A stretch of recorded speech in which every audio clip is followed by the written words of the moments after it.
ছাত্র শব্দটা এটা সংস্কৃত। ছাত্র শব্দটা সংস্কৃত, এটা আসছে ছাতার থেকে। তো ছাত্র মানে হইল যে ছাতা ধরে। কোথায় ছাতা ধরে? ছাতা ধরে যে শিক্ষকের মাথায়। শিক্ষকের মাথায় যে ছাতা ধরে সেই ছাত্র। এখন আমি নিজেও শিক্ষকদের মাথায় ছাতা ধরি নাই, সেরকম সুযোগ আসে নাই, আপনারাও ধরেন নাই, ধরে নেব অতিথিরাও ধরেন নাই। কিন্তু তাহলে অর্থটা কি দাঁড়ায়? ছাত্র শব্দটাই তো অর্থহীন হয়ে গেল না। ছাত্র হচ্ছে তারা যারা শিক্ষকদের পুরোপুরি কথাগুলো মেনে চলে। শিক্ষকদের কথাগুলো যারা সব সময় মেনে চলে তারাই হচ্ছে ছাত্র, এবং যারা না মানে অথচ ছাত্র নাম ধারণ করে তারা হইল কুলাঙ্গার। কুলাঙ্গার অর্থ হইল যে কুলকে অঙ্গার বানাই ফেলাইছে, জ্বালাই ফেলাইছে, তার বংশকে নিপাত করে দিচ্ছে। এই ছাত্র যখন তার উদ্দেশ্যে কামিয়াব হয়, অর্থাৎ ছাত্রত্ব পূর্ণ হয়, সে যখন এলিম লাভ করে, সার্টিফিকেট লাভ করে, তখন সে তার পরিবারের জন্য ছাতা হয়ে যায়, তার সমাজের জন্য ছাতা হয়ে যায়, তার রাষ্ট্রের জন্য, জাতির জন্য ছায়া হয়ে যায়। একজন মানুষ যখন জ্ঞানী হয়ে যায় সে তখন জাতির সম্পদ হয়ে যায়।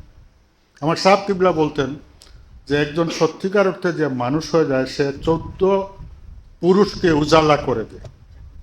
আর একটা মানুষ যখন নষ্ট হয়ে যায় তখন 14 পুরুষকে অন্ধকার করে দেয়।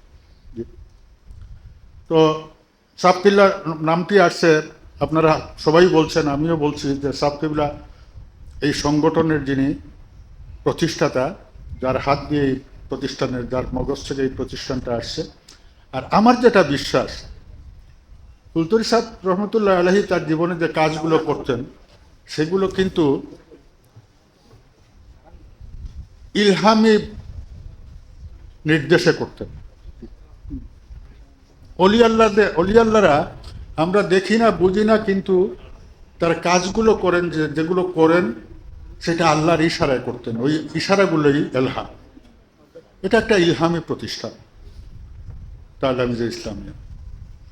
তো আপনাদেরকে এই সংগঠনের ছায়াতলে আনবার জন্যে যারা কৃতিত্বের সাথে দাখিল এবং এসএসসি পাশ করেছেন তাদেরকে এখানে জড়ো করা হয়েছে। তাদের উদ্দেশ্যে আমার সালাম, অভিনন্দন, সম্মাননা। এত উপদেশ আপনাদেরকে দেওয়া হচ্ছে যে আমার খুব কষ্ট হচ্ছে যে এত উপদেশ একজন মানুষ নেবে কি করে, ইয়ে করে। তো সব নেবেন এটা আমরা মনে করতেছি না, বক্তারাও মনে করতেছেন না। 2-1টা যদি নেন হয়ে যাবে কাজ। এখন ছাত্র বলছি আমি ছাতা ধরে, যে ছাত্রের কাজ কি? ছাত্রের কাজ, আপনাদের এখন যে অবস্থা, যে বয়স, আমি এটা বলে ফেলি আগে, পরে আরো মুরব্বীরা আসবেন, লজ্জা লাগবে। ভালোবাসবার সময়, প্রেম করবার সময়, 17, 16, 17, 18 বছর বয়স, এগুলো প্রেম করার দারুণ সময়। কিন্তু আল্লাহর কসম, এখনকার যে প্রেমটা হবে আগামী 5-7 বছর, সেটা হতে হবে কিতাবের সাথে, বইয়ের সাথে, গ্রন্থের সাথে। দয়া করে যদি সত্যিকার অর্থে মানুষ হতে চান, বড় হতে চান, তাহলে ভালোবাসুন। আজকে থেকে ভালোবাসতে শুরু করুন গ্রন্থকে, বইকে। যদি ভালোবাসতে পারেন, শুরু করতে পারেন, তাহলে ইনশাল্লাহ আপনি জ্ঞানী মানুষ হিসেবে চিহ্নিত হবেন। এখন প্রশ্ন হচ্ছে, এটার জন্যে আপনাকে একটাও করে আমি 3টা শব্দ বলবো, এই 3টা শব্দ মনে রাখতে হবে। অক্ষরটা হচ্ছে ডি। এসএসসি পাস যারা করেছেন, দাখিল পাস যারা করেছেন, তাদেরকে আজকে থেকে স্বপ্ন বুনতে হবে, বড় স্বপ্ন, ড্রিম। স্বপ্নিক হতে হবে, বড় হওয়ার স্বপ্ন থাকতে হবে। ড্রিম মানে স্বপ্ন দেখা। মনে করুন আমি সাধারণ মানুষ, আমি তো আর খুব বড় কিছু বলতে পারবো না। সিলেটের একটা ছেলে এইখানে যারা বসে আছে তারা যদি স্বপ্ন দেখে, তাহলে ওই একটা কি যেন একটা কার কিনবার, কিংবা ওই কয়েকটা সিএনজি কেনার স্বপ্ন দেখা, এগুলো স্বপ্ন না। এগুলো শতকরা সবাই পারে। হেলিকপ্টারের মালিক হওয়ার স্বপ্ন, সিলেটের কারো আমার জানা মতো হেলিকপ্টার নাই। স্বপ্নটা এত বড় হবে যেটা সাধারণের মধ্যে নাই। আলিম, বড় আলিম হওয়ার স্বপ্ন দেখতে হবে। হ্যাঁ, তো এই স্বপ্ন, এটা ড্রিমটাকে যদি বাস্তবায়ন করতে হয় তাহলে আরেকটা জিনিস লাগবে, ওইটার নাম সাধনা, ওইটার নাম হচ্ছে ডিলিজেন্স। 2 নম্বর ডি হলো ডিলিজেন্স। 1 নম্বর ডি ড্রিম, 2 নম্বর ডি ডিলিজেন্স। আমরা সাধনার মাধ্যমে আমাদের স্বপ্নটাকে বাস্তবায়ন করতে পারি। আর 3 নম্বর একটা ডি আছে, সেটা হলো ডিটারমিনেশন। আমরা সবাই একবার 3টা শব্দ বলি, ড্রিম, ডিলিজেন্স, ডিটারমিনেশন। ডিটারমিনেশনের বাংলা আমি জানি না, আমি যেটা করি বিভিন্ন সবাই, সেটা হলো হয় করব না মরব। এই কাজটা আমি করব আর না হলে মরে যাব, উদ্দেশ্য সাধন কিংবা শরীর পতন, এই ধরনের সংকল্প থাকতে হবে স্বপ্নকে সফল করার জন্য। আপনার স্বপ্ন যেটা, সেটা করবার জন্যে আপনার এরকম একটা মানসিক দৃঢ়তা থাকতে হবে যে হয় এটা করবো আর নাইলে মরে যাব, উদ্দেশ্য সাধন কিংবা শরীর পতন। এই পথে, যেহেতু এটা শিক্ষার পথ, এই পথে আরেকটা কথা বলতেই হবে যে কোনো মানুষ শিক্ষিত বা জ্ঞানী হতে পারে না তার শিক্ষকদেরকে সম্মান না করে। এই জন্যে শিক্ষকদেরকে আপনাদের সম্মান করতেই হবে। আপনাদের গৌলে পৌঁছাবার জন্য শিক্ষকদেরকে সম্মান করতে হবে। এই জন্য শ্রদ্ধাবান লবে জ্ঞান, অন্য কবু নয়। আমরা সবাই একবার বলি, শ্রদ্ধাবান লবে জ্ঞান, অন্য কবু নয়।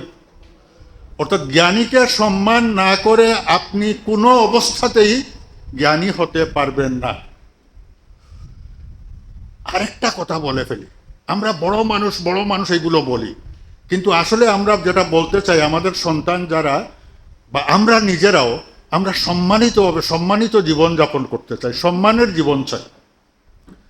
সম্মানের জীবন অর্জন করবার জন্য, লাভ করবার জন্য একটাই কথা, সম্মান করা। সম্মান করবেন এবং সম্মানিত হয়ে যাবেন।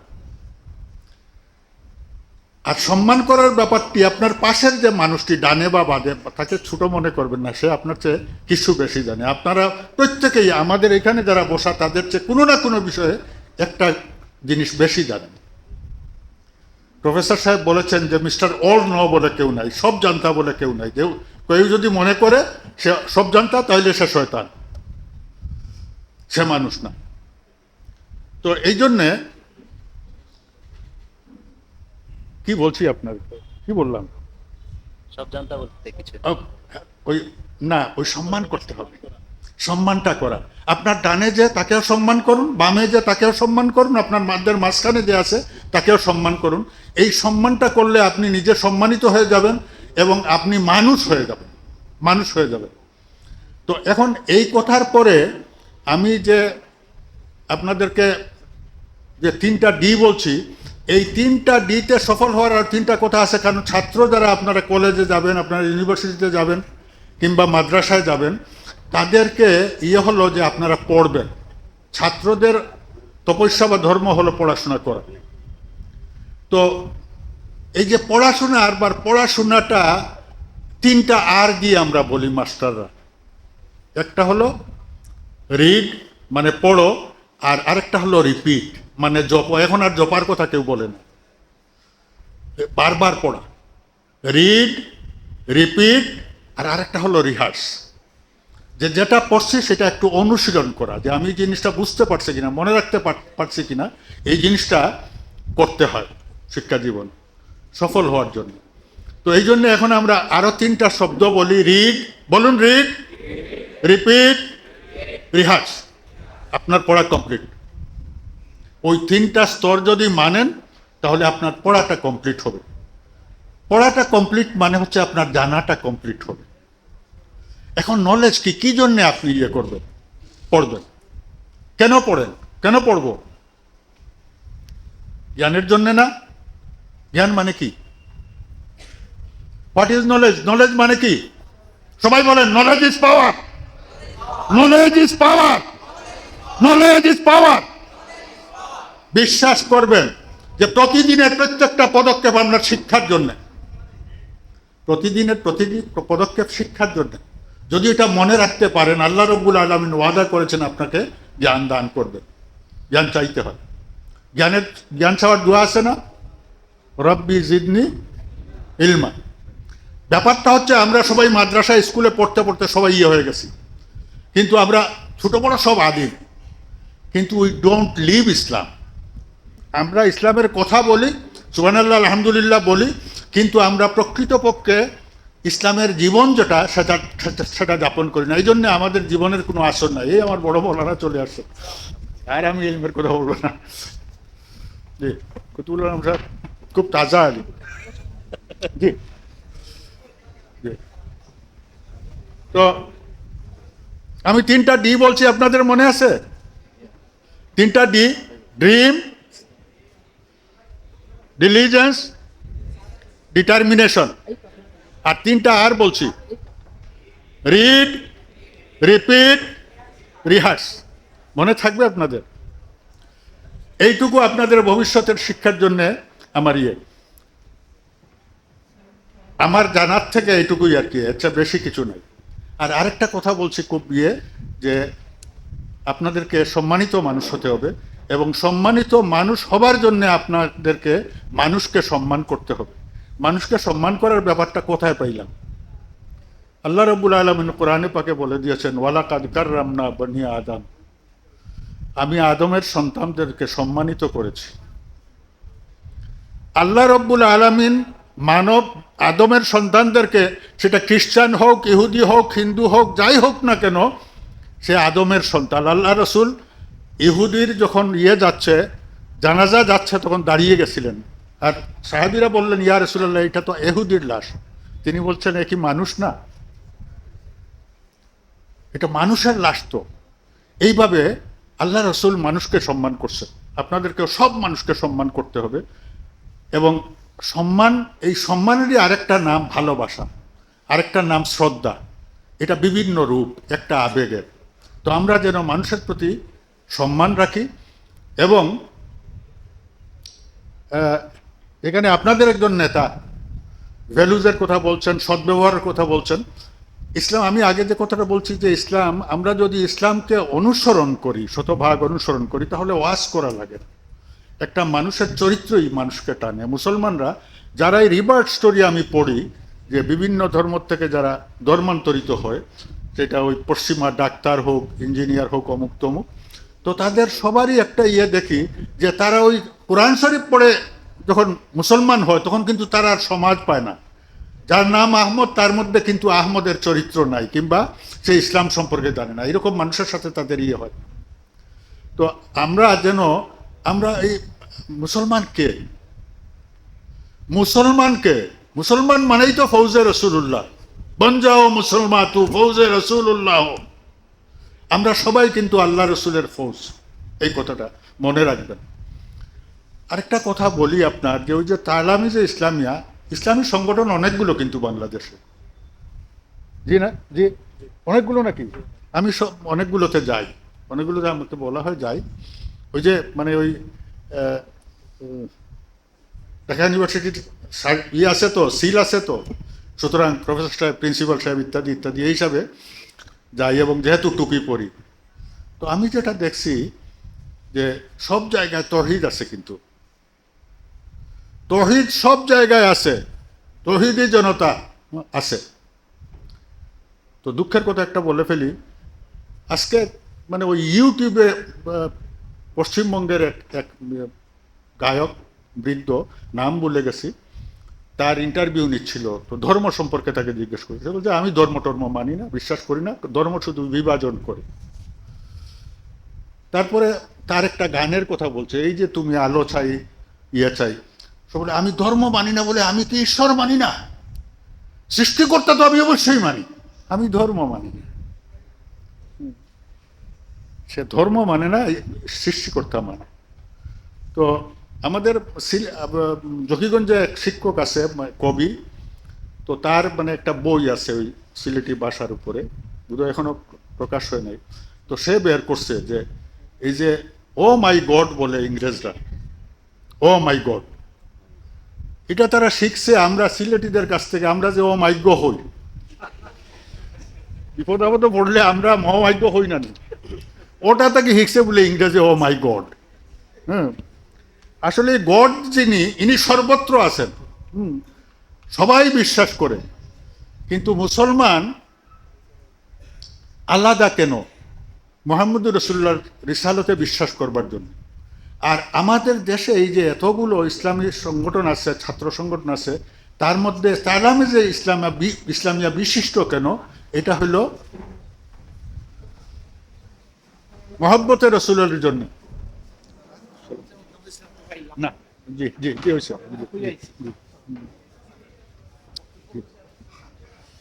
আমার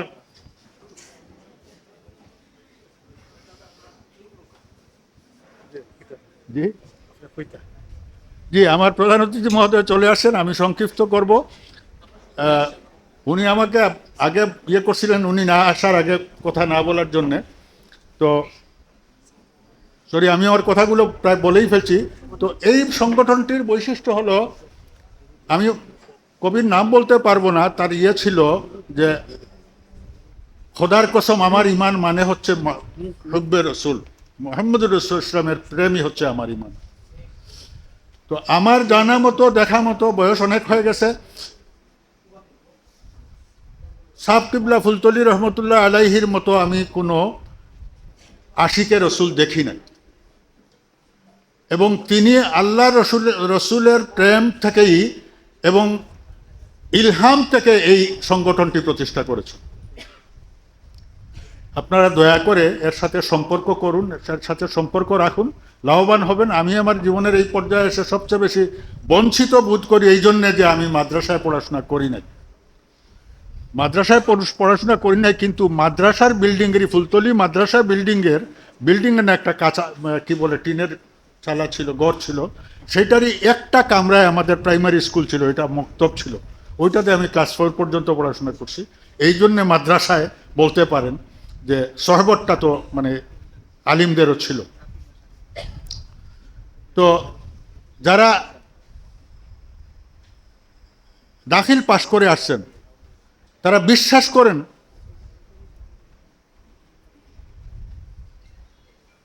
আল্লাহর নিয়ামতের বড় একটা অংশ আপনারা লাভ করেছেন, যদি এটাকে একটু ইয়ের মধ্যে রাখেন। তো বাংলাদেশে আমি স্ট্যাটিস্টিকটা পাই নাই, দাখিল এবং এসএসসি পাশ করা মানুষের সংখ্যা এখনো 20 পার হয় নাই, অর্থাৎ শতকরা 20% মানুষও দাখিল পাস না, এসএসসি পাস না। আপনারা সবাই ভাগ্যবান, এসএসসি কিংবা দাখিল পর্যায় পর্যন্ত পাস করেছেন। পরবর্তী সময়টা হলো আপনাদের এগিয়ে যাওয়ার সময়। এগিয়ে যাওয়ার সময়টা সুন্দর করতে চাইলে, যদি আনন্দময় করতে চান, তাহলে আমার আগের কথাটা মনে রাখবেন যে একটু এখন ভালোবাসার সময়, বইয়ের সাথে ভালোবাসার সৃষ্টি করুন। আমি কথা বাড়াবো না,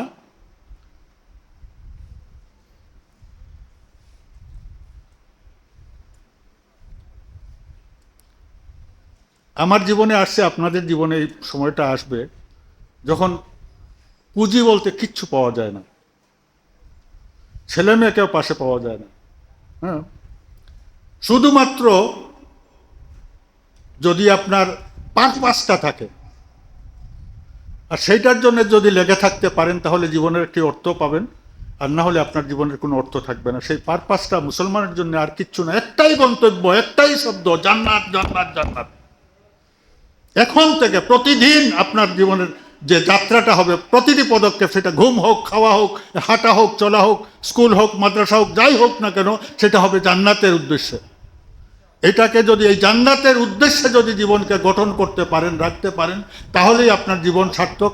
আদারওয়াইজ এটা এই 60, 70, 80, 90 বছরের যে জীবন, এটা কিচ্ছু না, এটা মায়া ছাড়ার কিচ্ছু না, এটা বঞ্চনা ছাড়ার কিচ্ছু না। আমি শুনে আশ্চর্য হয়েছে, আমাদের মানে নেতা ছিল হলে তুফাইল আহমদ স্যার। তুফাইল আহমদ আপনার তখন চার খলিফার এক খলিফা বলা হইতো, শেখ মুজিবুর রহমানের চার খলিফার এক খলিফা, এবং শেখ মুজিবুর রহমান যখন প্রেসিডেন্ট হইলেন তখন তার রাজনৈতিক কি বলে রাজনৈতিক সচিব না কি প্রতিরক্ষা কি সচিব, মানে খুব গুরুত্বপূর্ণ, খুব দায়িত্বপূর্ণ এই লোকটা এখন নিজেকেও মানে আমি তুফাইল আহমদ, আমি এই ছিলাম, মন্ত্রী ছিলাম, ওই ছিলাম, সেই ছিলাম, এটুকু বলার সামর্থ্য নাই। হ্যাঁ, মেয়ের জামাইয়ের আশ্রয়ে থাকে, ওরা খাবার দিয়ে ইয়ে করে। তো এই যে জীবন এত গৌরবের জীবন, সেটা এসে ঠেকছে এই আত্মপরিচয়হীন অবস্থায়। এই জন্যে আপনাদেরকে আমার সেই নসিহত করার ইয়ে নাই, আমি শুধু এইটুকু বলবো যে তরুণদের উদ্দেশ্যে আপনাদের জীবন জান্নাতের উদ্দেশ্যে পরিচালিত হোক। হ্যাঁ, এমন যেন না হয় আমরা এই 60-70 বছর পরের জীবনে এসে এর সাথে একটা কথা বলে ফেলি। আমার একজন সিনিয়র কলিগ বন্ধু ছিলেন, এখন কুলাউড়ায় ওনার বাসা। তো এমসি কলেজ চিটাং ইউনিভার্সিটির তিনি মাস্টার্স ছিলেন এবং ইকোনমিক্সের প্রফেসর ছিলেন দীর্ঘদিন। তো তিনি গত সপ্তাহে আমারে ফোন করে বলতেছেন তার এক বন্ধু, তিনি ওই 82 বছর বয়স, তো ডাক্তার, ছাত্র জমানাত থেকে তিনি কিন্তু তাহাজ্জুদ গুজার। তো এই লোকটি এখন মানে ওই যে কি বলে এই ডিমেনশিয়া পেয়ে গেছে। তো ডিমেনশিয়া পেয়ে এখন মানে ছেলেমেয়েরা বলে নামাজের সময়, এখন তো নামাজের সময় নামাজ পড়ো না, আমার লাগবে না, আমি বহুত পড়ছি, তোমরা পড়ো, মানে একটা ইয়ে হয়ে গেছে আর কি। আমি রোগ ধরে নিচ্ছি। তো উনি বলতেছেন যে দেখো, আমরা কেউই কোনো ইন্স্যুরেন্স নাই যে আমি ধার্মিক ছিলাম বা আমি নামাজি ছিলাম, ওইটা ছিলাম। যদি শেষ পর্যন্ত আমরা না থাকতে পারি তাহলে কিন্তু এটা বড় বঞ্চনা হয়ে যাবে। আমার মনে হয় এই যে আখেরাতের ট্রেনিংয়ের ব্যাপারে এইটা একটা কিন্তু জায়গা, ট্রেনিং প্ল্যাটফর্ম আখেরাতের জন্য। আমি দুনিয়ার চাকচিক্যের কথা বলতেছি না। হ্যাঁ, আমি কিন্তু সিলেটের গত 40-50 বছর থেকে নামি একজন মানুষ। ভাই সাহেব ঠিক কইছি না, আমি কইলাম মোটামুটি সিলেটের পরিচিত মানুষদের মধ্যে একজন। হ্যাঁ, তারপরে বলছে এটা আল্লাহর কসম কোনো অর্থ রাখে না, আমি যদি ঈমান নিয়ে দুনিয়া থেকে যেতে না পারি তাহলে এইটার কোনো অর্থ থাকবে না, এই নামও 2 দিনও থাকবে না। তো আপনাদেরকে এই জন্যে জান্নাতের পথে, জান্নাতের উদ্দেশ্যে তালামিজে ইসলামিয়ার সাথে সম্পর্ক গড়ে তুলবার জন্যে এবং এর প্রতি দায়িত্বশীল হওয়ার জন্যে, এবং এর প্রতি দায়িত্বশীল হওয়ার মানে কিন্তু আমি আগে যে কথাটা বলেছিলাম, বনজাও মুসলমান তো ফৌজে রসুল্লাহ, আল্লাহর ফৌজ হয়ে যান, এই আহ্বান জানিয়ে এবং আপনাদের সকলের কি বলে আপনার দুনিয়া আখেরাতের আল্লাহর শ্রেষ্ঠতম নিয়ামতের জন্যে আল্লাহর দরবারে প্রার্থনা জানিয়ে, আবেদন জানিয়ে আমি আমার বক্তব্য এখানে শেষ করছি। আল্লাহর বাস্তে আমার জন্য দোয়া করবেন। আর আমি বিশেষ করে আমার ভাই, আমি যখনই শুনছি যে শাহান সাহেব আসবেন প্রধান অতিথি হিসাবে, তখনই মানে সাথে সিদ্ধান্ত দিচ্ছি আমি আসবো। হ্যাঁ, আমার কথাবার্তার সঙ্গে বুঝতে পারছেন আমি খুব গুছিয়ে বলতে পারতেছি না ডিমেনশিয়ার জন্য। ওনার কথা শুনবার জন্য আসছি, ওনার দোয়া চাইতে আসছি, সাথে আপনাদের দোয়াও কাম্য। আল্লাহ রব্বুল আলমিন আমাদের রাহবর ফুলতলি সাহেব রহমতুল্লাহ আলাইহির দরজা বুলন্দ করুন। হ্যাঁ, আর আমরা আমাদের পরিচয় মুসলমান হয়ে যাক চিরদিনের জন্য।